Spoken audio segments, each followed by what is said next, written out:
Un plaisir de vous retrouver, mesdames, messieurs, bonsoir.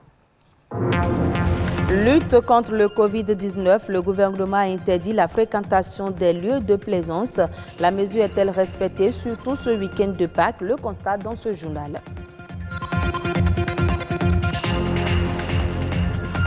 Comment lutter contre la discrimination des enfants handicapés? Quelles sont les dispositions prises pour qu'ils jouissent de tous leurs droits? Une spécialiste des droits des enfants handicapés nous apporte des éclaircissements. Pendant l'harmattan ou la saison sèche, bon nombre de personnes ont les talons fendillés. La plupart ne savent pas pourquoi cela leur arrive, ni comment lutter contre ces crevasses inesthétiques.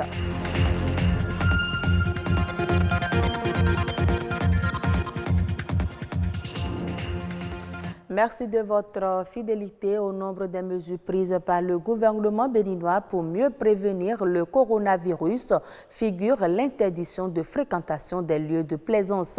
En ce lundi de Pâques, une équipe de notre rédaction est allée faire le constat du respect de cette mesure dans ces lieux qui d'habitude grouillent de monde. Voici le reportage de Amos Adjovi et Émeric Okupeli. À Fidjros-et-Plage, c'est un calme inhabituel qui s'observe en ce lundi de Pâques. Et pour cause, le coronavirus maintient les habitudes de ce lieu de distraction chez eux. Les populations ont respecté ou continuent de respecter les instructions du gouvernement. C'est une très bonne chose et c'est le plus important parce que, comme le dit l'autre, la meilleure richesse d'une nation, c'est les hommes. Un peu plus loin, sur cette plage, très prisée par les jeunes de Cotonou, c'est un silence radio qui s'observe. Autrefois, archi-comble en de jours pareils, seul le bruit des vagues effleure les oreilles. Des chaises soigneusement rangées, des paillotes vides et un espace de jeu déserté. Ce lieu de plaisance est au repos. Vraiment, moi, ça m'étonne parce que c'est pour la première fois depuis quelques années que j'ai initié ce projet. Je ne l'ai jamais vu de ma vie que la plage est vide telle qu'elle est aujourd'hui. Donc voilà quoi. Et par rapport à ça, je crois que c'est compte tenu des conditions et situations qu'on fait face aujourd'hui, coronavirus. Et tout le monde a appris, on a vu dans les messages, le gouvernement a donné son consigne en disant que tout le monde n'a qu'à rester chez eux en attendant que le virus passe, parce que les bonnes choses ne finiront jamais. Si le virus passe, on pourrait quand même retourner et continuer nos affaires. La décision d'interdiction de fréquentation des lieux de plaisance est prorogée au 27 avril. Une situation jamais vécue, mais qui aujourd'hui s'impose et qui crée aux promoteurs de ces lieux un énorme manque à gagner. Ça fait tellement un manque à gagner, mais c'est un manque à gagner, ce n'est pas ça maintenant, quoi. C'est la vie d'abord. Dès qu'on arrive à restaurer la vie, quoi, les conditions normales, on pourrait vivre après. Vivre, c'est mieux que mourir, quoi. C'est ce que je me suis dit. Manque à gagner, là, ce n'est pas de ça qu'on parle maintenant. C'est vivre d'abord. Cette alerte donnée par le gouvernement sur sa page officielle est donc bien reçue par la population. Et grâce à la coopération entre l'État du Cameroun et l'État d'Israël, il a été mis sur pied à l'École nationale supérieure polytechnique de Yaoundé, un centre d'impression 3D qui est la première du genre en Afrique. Le High-Tech Centre a deux missions, une mission académique axée sur l'apprentissage et la recherche et une autre mission socio-économique qui est celui d'assister les hôpitaux dans la production des prothèses, industrielles dans la production des pièces de rechange et de maintenance et plus encore. Reportage. Un masque réutilisable à volonté et produit localement. C'est le fruit des chercheurs camerounais du Centre d'impression 3D de l'École supérieure d'ingénierie polytechnique ici à Yaoundé. Nous avons parcouru les différentes salles de conception. Ce sont les masques qui sont recommandés, sinon utiles dans cette lutte contre la pandémie à Covid-19. C'est la combinaison entre l'industrie et la technologie. Heureusement, nous avons ici le centre de l'école polytechnique qui a le pouvoir technologique de produire ce type de masque. Dans le cadre de l'application des mesures gouvernementales de prévention, de lutte contre le coronavirus. L'ambassade d'Israël au Cameroun a passé la commande des masques de protection à visière pour le personnel médical et prochainement des vannes pour respirateurs. Donc c'est une contribution importante de l'École nationale supérieure polytechnique pour la lutte contre le coronavirus. Si ces masques pour soignants et non soignants, tout ce matériel de lutte contre le coronavirus voit le jour, c'est grâce au partenariat entre le Cameroun et l'État d'Israël. Le centre qui habite cette recherche a pour but de fabriquer des objets réels et dispose d'un laboratoire et des salles de cours. Il s'agit de la première phase, car si ce matériel réussit à passer l'étape des tests, la prochaine étape consistera à la production industrielle. Sur un autre plan, tous les enfants du monde sont censés jouir des mêmes droits sans distinction aucune.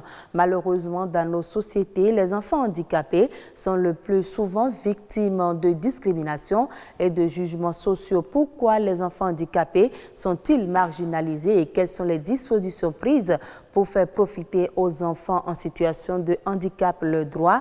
Élément de réponse dans cette interview réalisée par Joseph Banquet-Dotou. Un enfant, d'abord, c'est un enfant. Une personne est une personne, devrait jouir de tous les droits fondamentaux, mais parce qu'il ne juge pas de ces droits qu'il y a eu la Convention relative aux droits des personnes handicapées au niveau des Nations Unies, et le Bénin, parce que le Bénin l'a ratifié, le Bénin également a pris une loi pour protéger. Ce n'est pas de nouveaux droits. Vous savez, en fonction du handicap, certains sont appelés dans le milieu Torosu, Torolu. Et même avant, on les laissait partir, une certaine forme d'infanticide qui ne dit pas son nom. Et quand ils ne sont pas partis, quand ils sont restés, on les cache. Donc ça, c'est la plus grande forme de discrimination. C'est de ne pas leur donner le droit de vivre, de ne pas leur permettre d'être épanouis et d'être un membre de la famille. Chaque enfant, handicapé et non handicapé, doivent apprendre et grandir ensemble dans l'école de son quartier, avec ses frères et sœurs et ses amis non handicapés. Et pour cela, il y a beaucoup de choses à faire. Il faut d'abord former les enseignants, il faut voir les infrastructures, il y a l'accessibilité physique, mais aussi l'accessibilité au niveau de l'information. Il faut revoir aussi le programme, et quand ils vont commencer à composer, il faut compenser par un temps. Mais tout est prévu dans cette loi-là. Tout est prévu. Et si cette loi, qui malheureusement n'a pas encore de décret d'application, si cette loi de 2017-06 du 29 septembre 2017 portant protection et promotion des droits des personnes handicapées en République du Bénin, dans tous ces articles, tout est fait pour que la personne handicapée puisse vivre partout. Et grâce à ça, on aura ici au Bénin une société inclusive. Et en résumé, je dis souvent qu'une personne handicapée n'est pas un objet de pitié, mais un sujet de droit. Donc tous les droits de l'homme pour toutes les personnes handicapées. Selon les saisons, la peau subit des agressions du climat. La sécheresse cutanée au niveau des pieds est monnaie courante pendant la saison sèche et un talon trop sec et cailleux peut se fissurer. Comment finir avec les pieds fendillés? Quelles sont les méthodes pour l'éviter? La réponse dans ce reportage de Stéphanie Dekwemandora. Une image qui paraît désagréable à la vue, mais avoir de tels pieds peut bien être un enfer. Des chevilles sèches, pleines de crevasses depuis les talons jusqu'à la plante des pieds, ou rien que des talons fendillés. Ce phénomène est des plus inconfortables, et quand il faut en expliquer la cause, les réponses sont presque unanimes.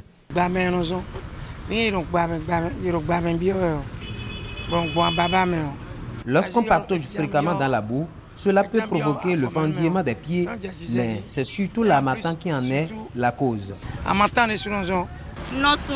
C'est souvent en période d'harmattan que les pieds des gens se fendillent. C'est quand l'air est vraiment sec que ça se constate. Pas faux. L'harmattan peut effectivement être à la base des fissures au niveau des talons pour ceux qui ne s'hydratent pas suffisamment la peau lorsque souffle ce vent sec.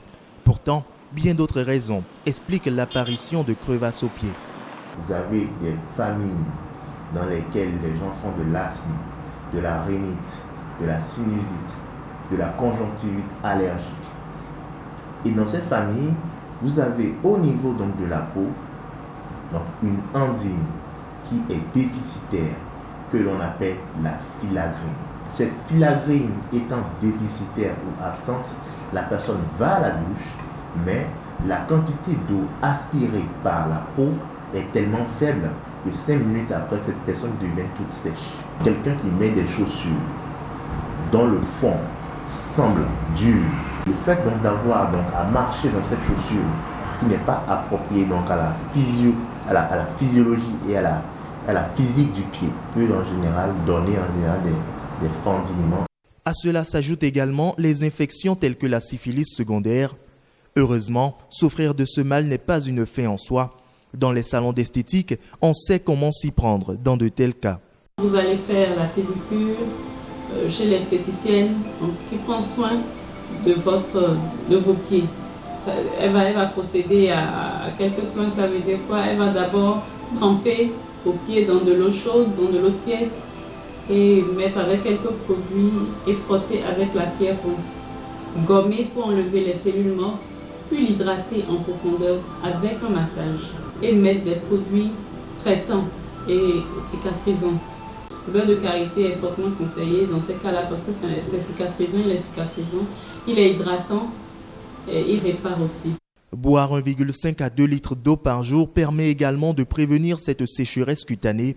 Cependant, face à une résistance des crevasses, consulter un dermatologue ou un médecin est la seule option pour des talons et plantes des pieds sains. En Côte d'Ivoire, l'exécutif annonce le rachat de 200 000 tonnes de noix de cajou chez les producteurs. Cette décision devrait permettre aux producteurs d'écouler leur stock dans un contexte de pandémie de coronavirus. En effet, les incertitudes que fait planer la maladie sur la santé de l'économie mondiale ont déjà conduit à une annulation ou un report des contrats de noix de cajou dans les pays importateurs clés ainsi qu'à un ralentissement des exportations sur le plan mondial. L'opération sera menée par le Conseil du coton et de l'ANACAD ainsi que par le groupement d'intérêt économique. Un dispositif de subvention sera également mis sur pied afin d'atténuer les effets d'une baisse des prix mondiaux sur les exportateurs locaux. La Côte d'Ivoire, il faut le rappeler, a prévu de récolter 800 000 tonnes de noix de cajou en 2020 contre 730 000 tonnes un an plus tôt. Et c'est la fin de ce journal. Très bonne suite de nos programmes.